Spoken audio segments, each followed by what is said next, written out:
This show brought to you by Circle of Seven Productions, www.cosproductions.com. Please be sure to subscribe and welcome to our circle.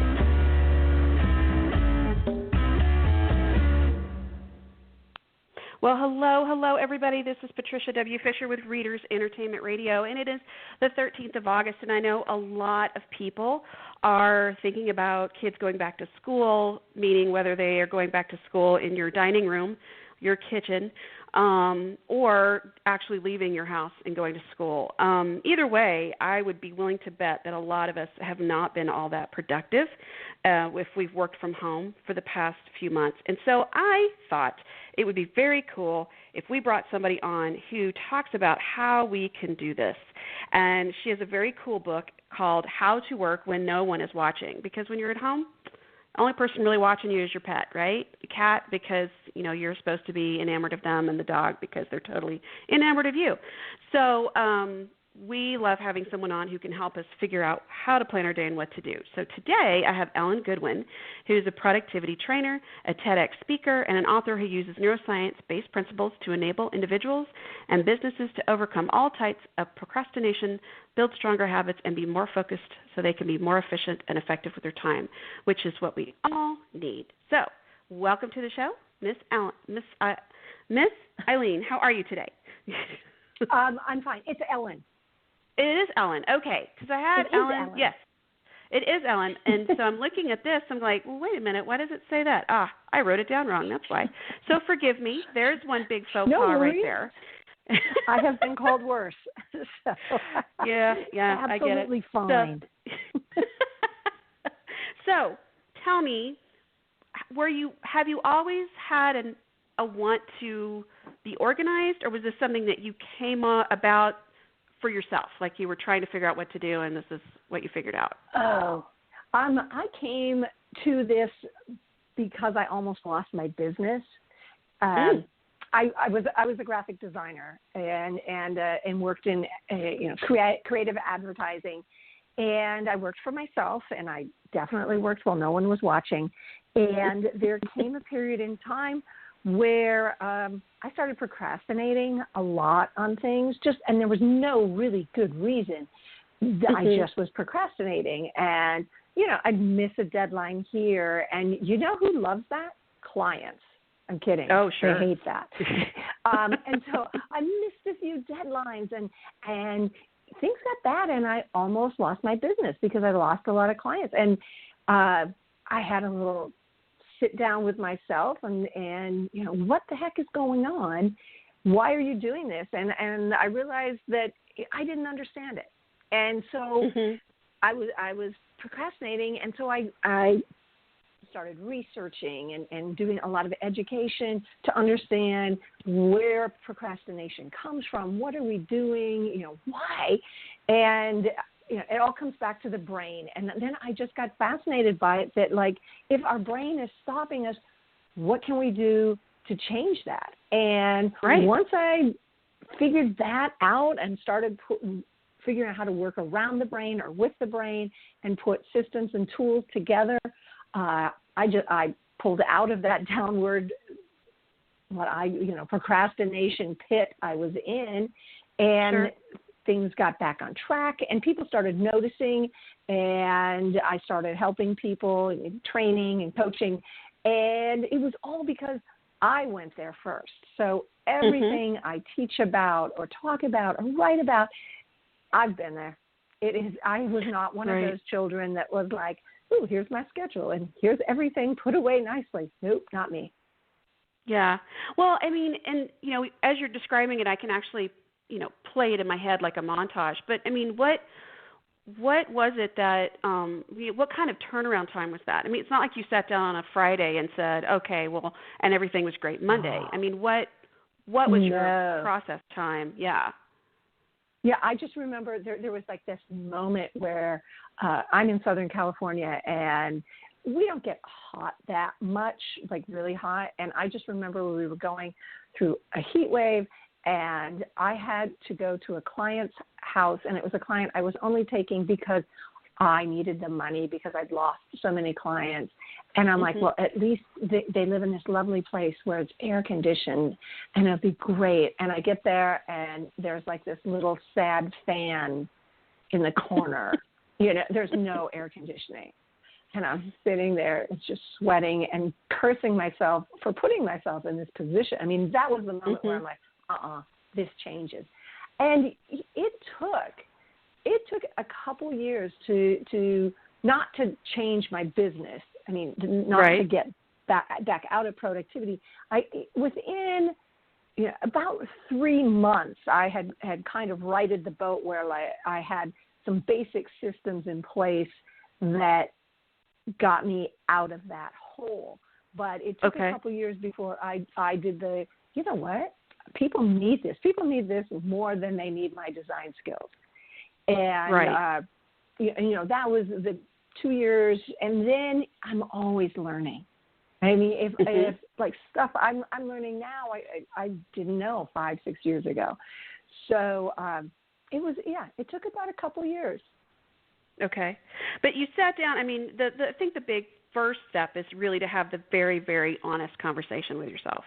And what was that conversation like? Was it, why am I not doing these things? What do I want? What am I trying to do? Because I think a lot of people say, well, I want to be the best, graphic designer. I want to be the best writer. I want to be whatever. But they don't really know the steps to get there.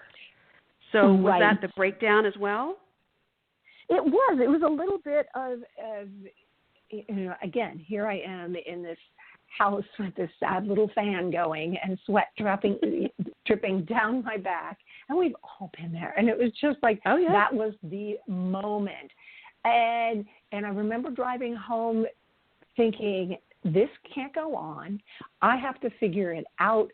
And the answer is there. And I want to know the answer so I never have to put myself in that position with the sad little fan and the sweaty back, doing something I don't want to do because I've been doing things just because they're comfortable, which means I was procrastinating.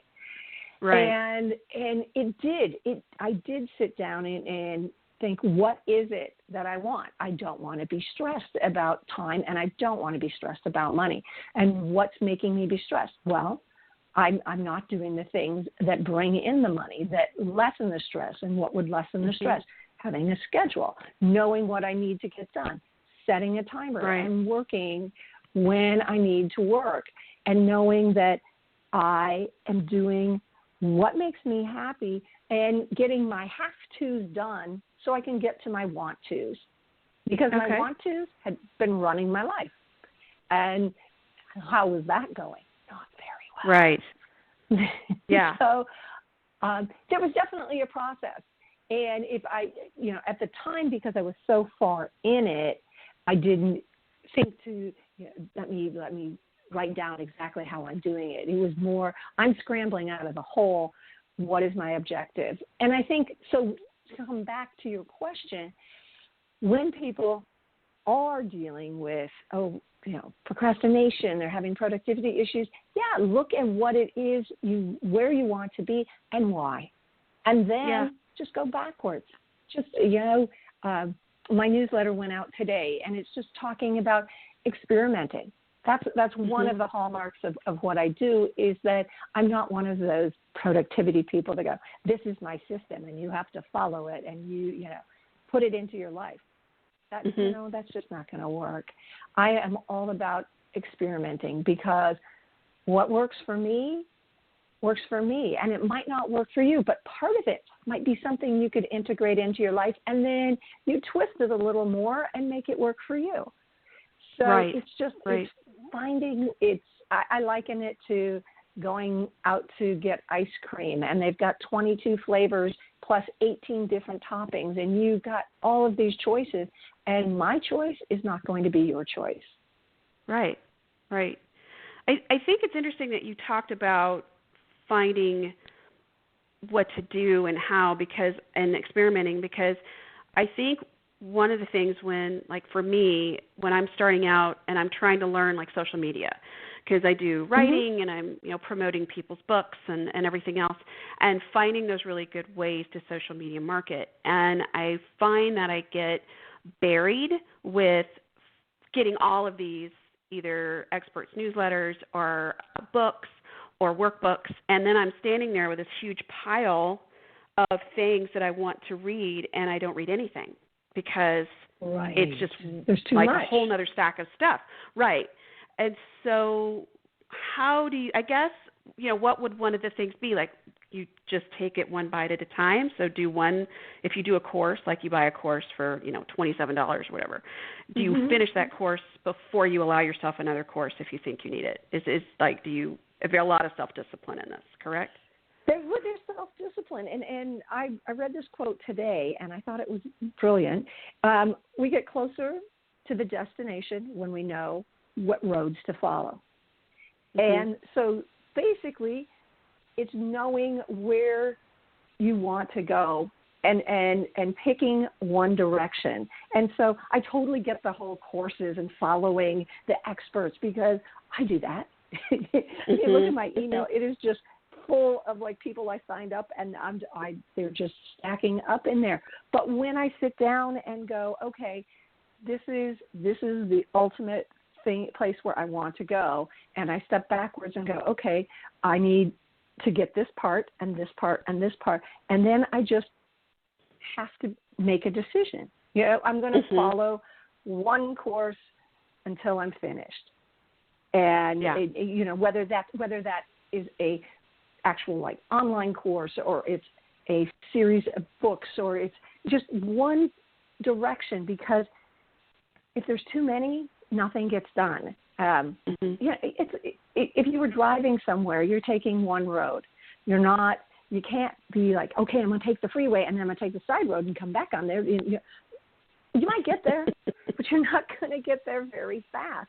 So if you can decide, and the problem is that it's just we have a plethora of options for everything, and it's just picking one direction and going forward and picking, hey, I'm going to see what this person has to say, and I will go through their whole course. I will read their whole book, and I will just focus on that without going off to the side. It comes down to focus, and that's how we get there. And it is frustrating sometimes because there is so much information out there, but it's looking what works for you.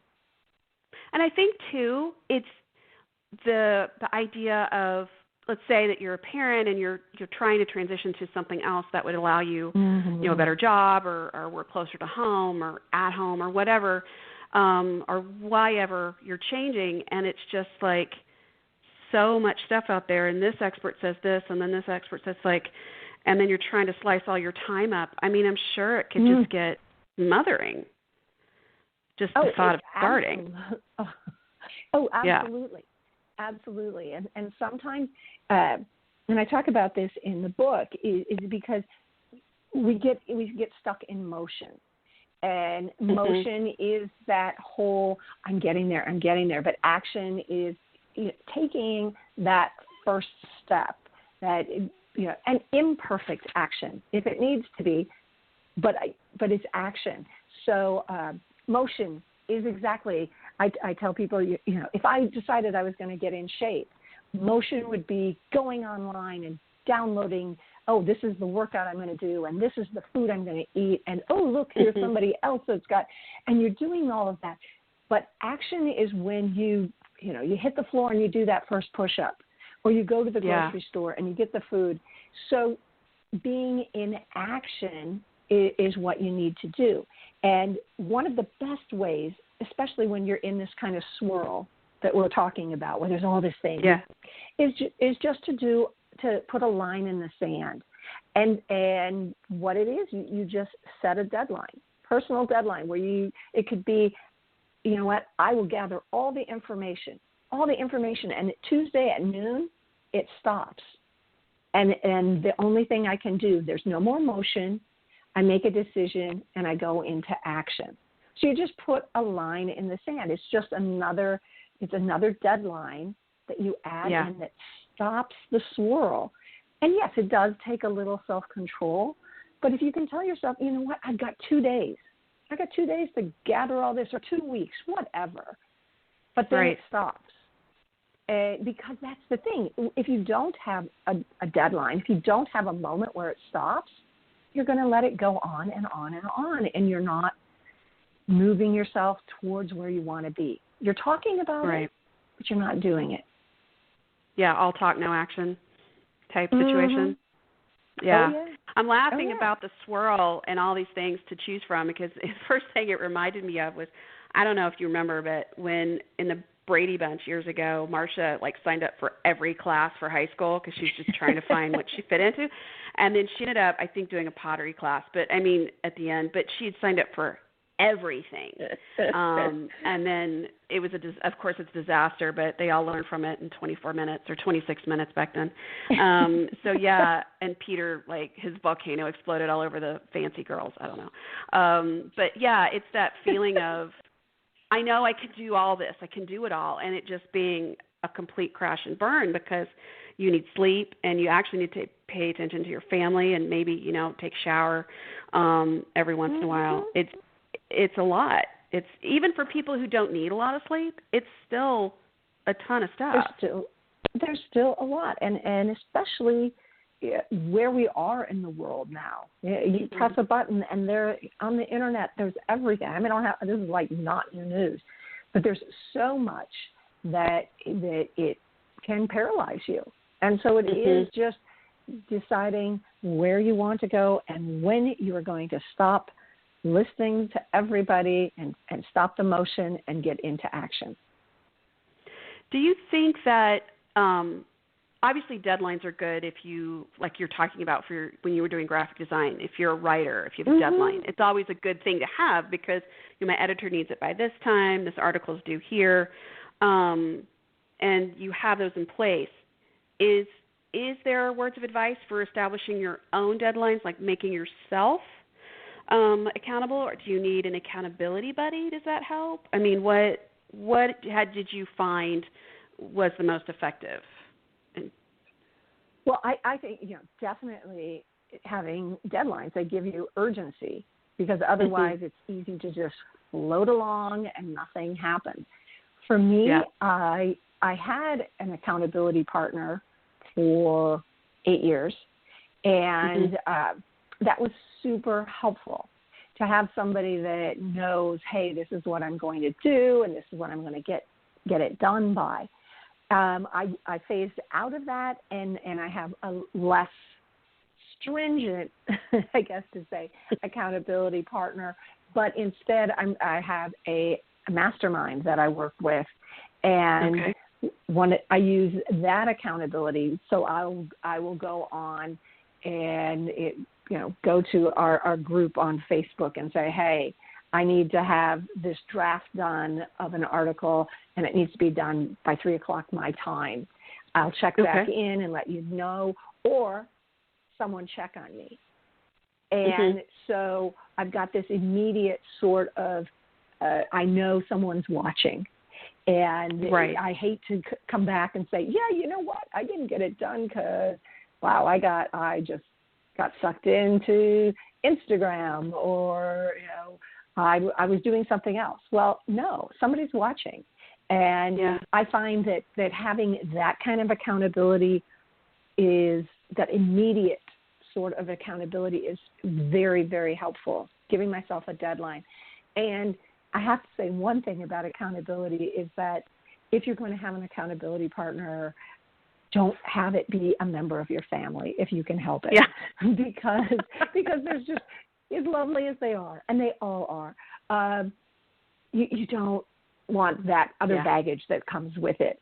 So having somebody in a mastermind group, or just in some sort of social media, making yourself vulnerable, and saying, hey, this has to be done, check on me, or I'll check in.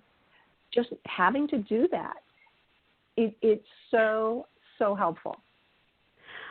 So your book, done How to Work While No One Was when no one is watching. What was the catalyst for you to say, I'm going to write this book? And then did you use notes that you wrote to yourself as you were, reorganizing your trajectory, your success trajectory?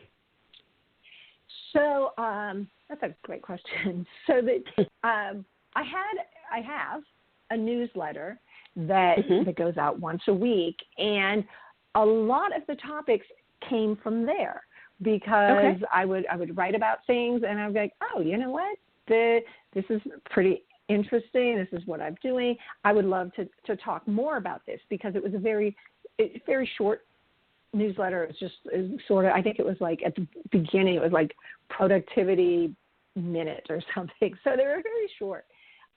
Sure. But that got, if you're doing that every week, and in a year, you've got like 52 topics we can talk about. So that became the basis for the book. I did have lots of notes of things that I had put together. I put together these, I call them now action plans in the beginning. Here's my action plan. And I would break down it would be a 30-day plan, but it would break down into 5-day plans and then a 10-day. And I had put all of this together when I started out, and that's kind of morphed. But it was something that, like, you know what, this works. If I'm just doing small things for 5 days that are going to add up to my 10-day, and then 3 of those is my 30-day, and look where I got. So right. Yeah, it was a combination of things I had written about and things I had done. And I think too, we all have to get past this idea, and I think we talked about it because we'd met in Steve's podcast, 5 days, 5 podcasts in 5 days. And it's one of those things where you think at some point, well, do I really have anything new to say? I mean, is what I'm saying really all that great or important? And I keep having to remember that, and all of us did in that course, was, oh, that's right, somebody has not heard this. And, somebody is in need of that message somewhere.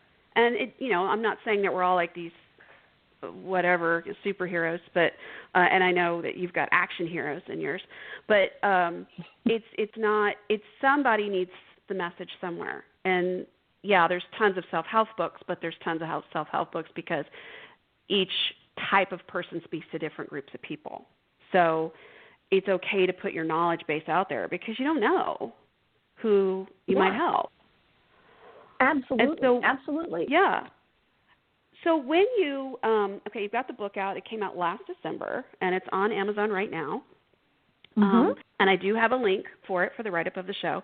And you have some really cool and very, very easy to understand chapters. You've got basics of action, getting started, distractions, accountability, being organized, putting things off, energy, habits, focus, goals, and then chapter recaps, and then resources. And it's nice that, it's all just right there. So someone could say, oh, I'll just go to energy or habits. But do you suggest they read the whole thing? Or, what is your, I know your preference is they read the whole thing, but do you suggest they start from the beginning to the end, or do they go through and pick what they need, or what? Well, it depends. When I first was working on it, I kind of had envisioned it like a first aid manual, where, I have this huge gash in my leg, or someone else has a huge gash in their leg. What do I do now? And then you could just go, oh. So at the back of the book, there is a fast action guide, and it's got like 12 questions, a question, and then it tells you what you can do and like where you find that in the book. You could do this, go to page DDD. You could do this, go to page. So for those people that are having a crisis in productivity or focus or whatever, where they're like, okay, this might have the answer, boom, they can go there. And I did that because sometimes that's what I want in a book. I just want to cut to the part that helps me. But And so for those people, that works great. Yes, I would love for people to read from beginning to end, but I also know that sometimes there's people like, you know what, I got great habits, but I can't focus at all. So go to the focus chapter. Yeah, they, for the most part, they sort of stand, each chapter stands on its own, and if it doesn't, it will tell you, hey, you can, I'm talking about this, but I talked about it more on page 27. Go over there and check it out. But then you can come back. So it's there's not a through line of, there's no plot. You're not going to miss anything. If it works for you and you're the kind of person that just wants, I just need this material, this information for me, this chapter, thank you. There it is. If you want the whole thing, do the whole book. But I built it so, sometimes I know I'm guilty of that. I just need to know this, and I'm going to the index, and I'm going to find those, and that's all I need. But sometimes I want to just get in there, roll around, get it all, soak it all in. So soak it all in. It's built for whatever you need. It's kind of put together like that. So you also have TEDx speaker on your resume. Yes, so tell me about how you became a TEDx speaker, because from what I understand, every year for TEDx, these are people who are wanting to be TED speakers. This is kind of the step that you get into that world. And the local areas will have like open call, I guess you could call it, or auditions, and they'll give you a subject, correct? And you audition? No, you or do I have apply. this not read? Yeah, you apply. They will do. You apply, or someone recommends you, and the whole thing is that you have an idea to share, an idea that will change things, and I believe, and I'll explain why I'm just kind of hedging on this, because I didn't go through the process. I was asked to speak. They came all to the me better, and asked me to. So proud moment. So normally you apply, and then sometimes you send in a video. Sometimes they do like an open call thing, and you come in and you do part of your speech, and then they figure it out from there. They definitely before let's say there's going to be a TEDx here in San Diego, and so they come up with this theme. It's not like just okay, you got an idea, that would be whatever. They have a theme, and each TEDx will come up with a theme, and they will then try to fill their program with ideas that support that theme, or that the speaker would wrap their idea around to focus on that theme. So that gives them some structure, because without structure, it's going to be, you'd have 20 speakers that are just all over the place. But the year I spoke, the theme was magic. And it was, it was talking about magic in your lives, or how, the thought of magic, not like I'm pulling a rabbit out of my hat, but more of, finding magic and things that you might not be magical, you wouldn't think of. So, it is a full process, and what's interesting is the TEDx program is you buy a license for that from the TED organization, and I don't know all the details of what you have to do. The first year, you can only have 100 people come. That's it. So even if you got this big auditorium, you are only allowed to have 100 people. And after, for the first year. And then after that, you can start doing the paid thing, and you can have as many people as you want. But because it is a license that you get, the number of TED experiences, the number of TEDx events going on, and this is obviously pre-COVID, going Sure. on in the world is, I've been told, is at least 1,000 events every day. Every day. So that's a lot of them. Yeah. That is a lot. I know. Wow. It changes your thought. You're like, oh, yeah. So, but still, when you think about it, it's a lot of speakers, but it's not. You know, you figure most of them are going to have between 10 and 15 speakers. Mm-hmm. And so, you know, there's 10,000 people a day, but it's not a huge number. But yeah. So I didn't go through the process. They called me. Well, that's so wonderful, though. You be proud of that. You be proud of that. Oh, yeah. You want me? So tell me. Okay. Yeah, sure. What? I don't know. Let me check my schedule. Okay, sure. Can I do it? Yeah. Okay. I'm good. I guess. Yeah. Will there be snacks? Okay, fine. Okay, I'm good. So tell me, what have you come to know as some of the biggest obstacles for people? Now, I know you cover this in the book, but from people reaching out to you.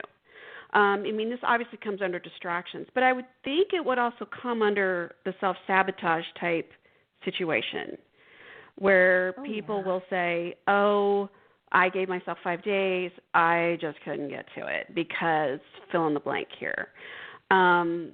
What have you seen people say has been their biggest obstacles, and then what have they done to get past that? Well, organization is a big one. Focus also. Yeah, focus, organization, distraction. Those are all like, you know, they're different balls they're the same balls of different colors, basically, because, you know, I'm distracted. I can't focus. Okay, same thing. You're not organized because you're distracted. You're not organized because you're not focusing. And if you can just bring that all together and address it, you'll be amazed at what happens. I have a client who was, and you know, that was his biggest complaint. I've got so many things going on, and I can't focus. And by the end of the day, I haven't gotten anything done. And we started out, and it's so funny to think back now how we started just to rein it all in, and it was with Post-it notes. And I'm not like, I'm not pitching Post-its. I mean, any kind of sticky note works fine. But it would start, and he would just have to take like a 3x3 Post-it note and write down in the morning the 5 things he had to accomplish for the day. Just 5 outcomes, not a whole, you know, legal pad of to-dos, but no, 5 outcomes. Because, you know, going back to swirl, oh my God, both to-do lists are like the epitome of swirl. Because it's a million, I have to do this, and then I have to do this, and then you know, there's no, I don't even want to say like an organized to-do list, but you've got, you know, I need to write the draft of this proposal. Oh, and I have to pick up the dry cleaning. Okay. Yeah. You know, those are like totally 2 different things. So we started out with just a sticky note, just a little sticky note where he had his 5 outcomes, and he didn't have to write down like, okay, I'm doing this proposal, and I have to research this, and I have to do this. No, the just by having that outline of those 5 outcomes, he structured his day so he got each of those done. And just by doing that, it gave him a structure to hang his day on. Okay, I need to get a draft of this article done. How are you going to do that? Well, I'm going to block out time at 10 o'clock, turn on a timer, and outline it. So he had his 5 outcomes. And so we just stuck with that for a few weeks. And as that got the rest of his thinking clearer, we moved away from that and moved into where we set up focus blocks. so he knew what his focus time was and then what he needed to do. But it was all finding, he was distracted, he couldn't focus, he was procrastinating.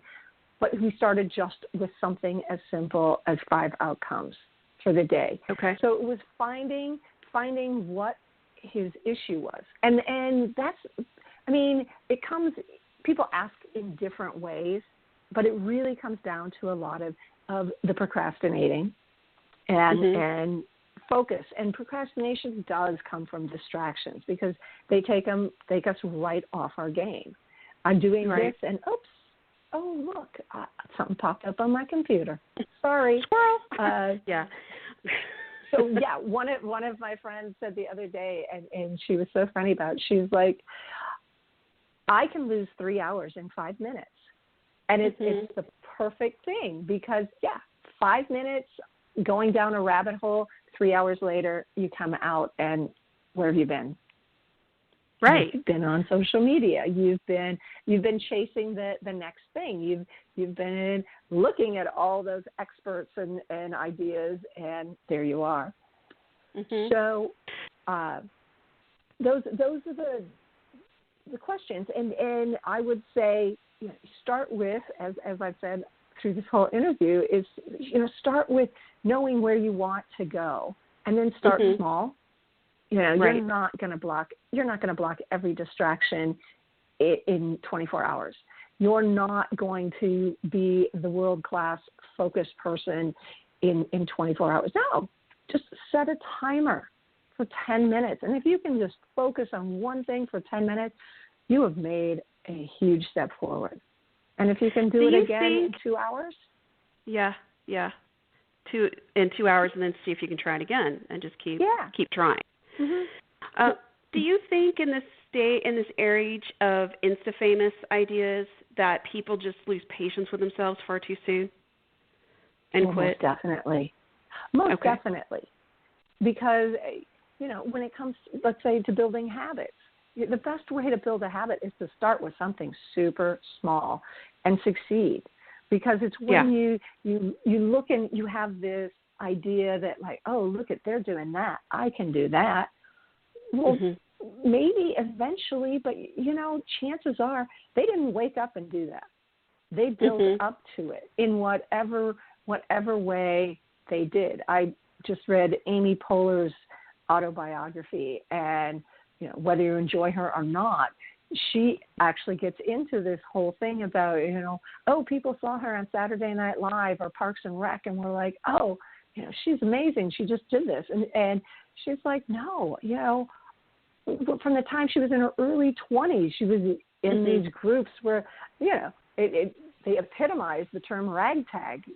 They were just, hey, we're doing comedy, and she built to where she is. And that's the thing, is we all, whether it's productivity, whether it's sports, whatever it is, you get to start small because that's the way the world works.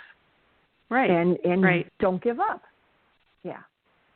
Yeah, I was talking to my kids the other day about this. I said everybody has to start. It's the ones that succeed are the ones that kept going, even when the day was really awful. Practice was awful.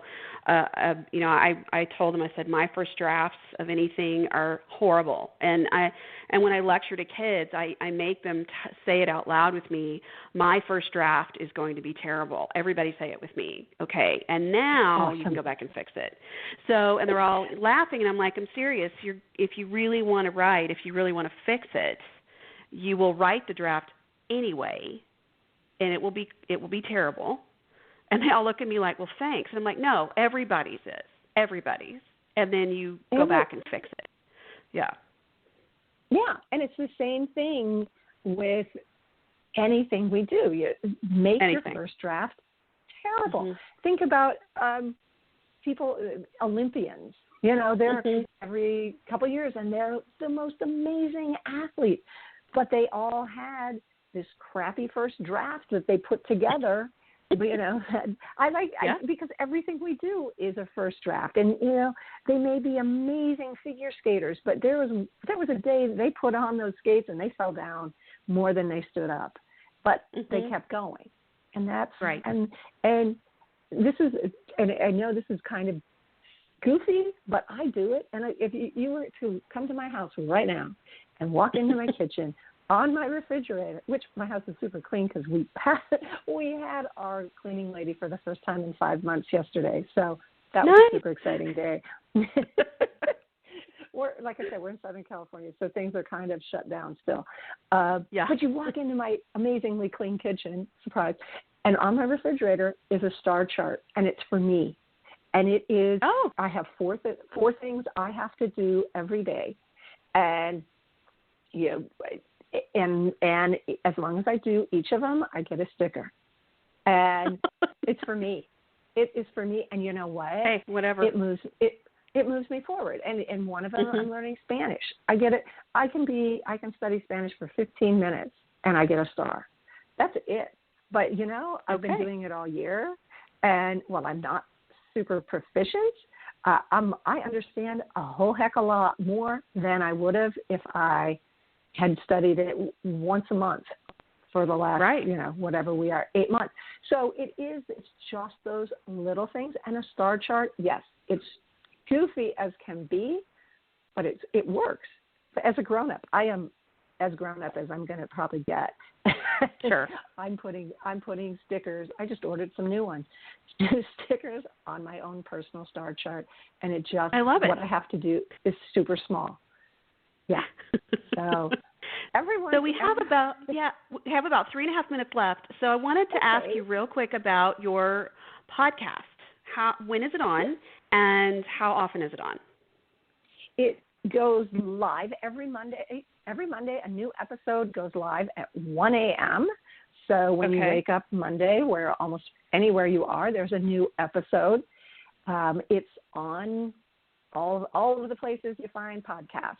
And it's short. They're 6 to 8 minute long episodes where we talk about efficiency and productivity and how to get things done.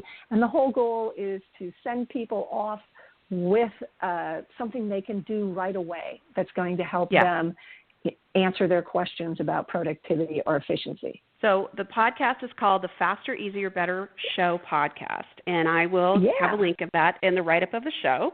And then you have your book, How to Work When No One Was Watching. That is out now, which is really ironic that I talked to you today, because this morning my girlfriends and I, who were all writers, and we vent to each other about deadlines, and then I knew I was going to interview you. I was like, this is the perfect book, so I'm going to tell them about it as soon as I get off the phone, because we're all kind of struggling to be creative right now, because we're supposed to be, we're all romance writers, and we're like, not feeling it, because it's COVID and all the kids are going to be home for the next year and a half. So it's one of those things where you just go, it's a sign. I know I can do this. I can actually be productive in the craziest time. I'm happy to talk with all of you guys if you want. I'll jump on a call with you. But there's so many ways to get ourselves to get things done. That's what I do. That's what I share. Yeah. And if you are looking for Ellen Goodwin, she has her website, ellengoodwin.com, and then you also have her on Facebook, Twitter, and Amazon. She also has a weekly newsletter, like she mentioned, and then her TED Talk is also on her website. So it would be ellengoodwin.com. And I really would love for you to come back, because we haven't even started talking about being action heroes versus superheroes, and I really want to talk about that. Yeah. Because action means action, right? Action, as imperfect as it might be, always is better than motion. That's right. Intention. I really hope one day that it's like, well, it's not going to happen, is it, if you're sitting here? No, you have to be in action. Absolutely. Yeah. Was it that? And I'm not very good at physics, but there's something moving, object in motion. Yeah. I should, I would have sounded really smart right then if I could have quoted it, but my kids probably can, but I'm not. But I'm aware of it. Object in motion. Yeah, something like that. Object in motion, stay in motion. Right. So Thank you so much for being here today, Ellen. I really appreciate you. You are so welcome. Oh, I appreciate being here, Patricia. This has been really fun. Really fun. Yay! This is Patricia W. Fisher with Readers Entertainment Radio, and keep on reading, everybody.